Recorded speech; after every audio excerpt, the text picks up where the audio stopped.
Have you ever told yourself just one more episode, and suddenly it's 3 a.m., your snacks are gone, your legs are asleep, and Netflix is judging you with "Are you still watching?" Welcome to the world of addiction. Yeah, we've all been there, but what if I told you that tiny moment, harmless as it seems, has a lot in common with something deeper and more serious? So, what is addiction, really? Let's keep it simple. You feel like you need it even when you know it's bad for you. And no, we're not just talking about drugs or alcohol. Every time you do something that feels good, like eating chocolate, checking a like on Instagram, or gambling, your brain goes, "Hey, that was fun, do it again." And it rewards you with dopamine, a feel-good chemical, even love. Addiction can be to your phone, junk food, video games, shopping, social media, ... It just wants more of it. Addiction is when your brain gets so used to something that it starts treating it like oxygen. Over time, your brain stops caring why something feels good. And that's when the habit becomes hard to control. That's when it becomes addiction. It works, you feel alert, boom, dopamine hits, you do it again. Weeks later, you're drinking 3 cans a day, even when you're not studying. Now, without it, you feel tired, irritable, and unfocused. That's your body screaming, "Where is my fake energy?" It all starts in the brain. Our brains are like puppies, easily trained and obsessed with rewards. That's why it's so important to talk about this without judgment. Saying just stop to someone with an addiction is like telling someone with a broken leg to just walk it off. It doesn't work that way.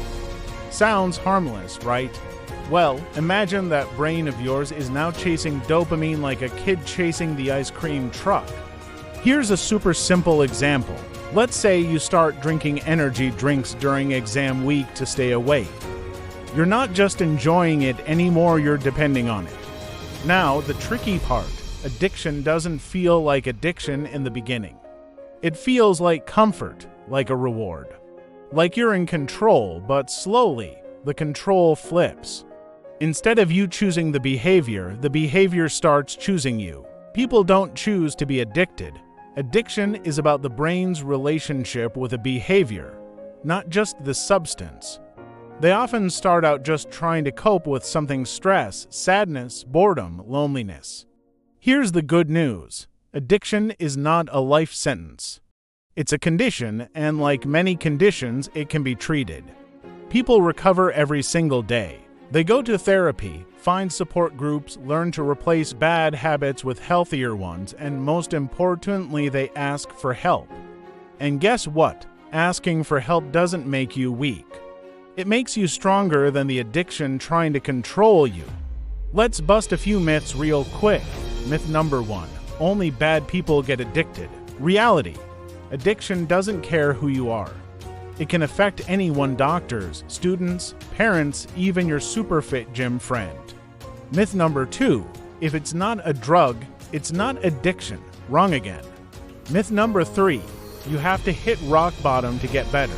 Not true. The best time to get help is the moment you realize something's taking over your life. So, how can you tell if you or someone you care about might be dealing with addiction?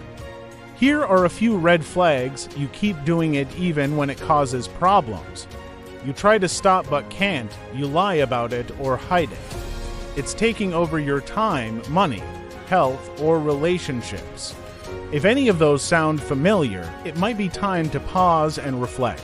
And if you're watching this thinking, "Oh man, I might be addicted to scrolling YouTube shorts for 5 hours straight," well, you're not alone. The key is awareness and balance. Because at the end of the day, addiction isn't about being weak. It's about being human, and humans were wired to chase happiness. But the trick is finding happiness that doesn't come with chains. So next time you feel that itch, that craving, that just one more voice in your head, pause, breathe, ask yourself, who's in control? Me or the habit? And if it's not you, it's okay, because change is always possible. And every step away from addiction is a step back to freedom.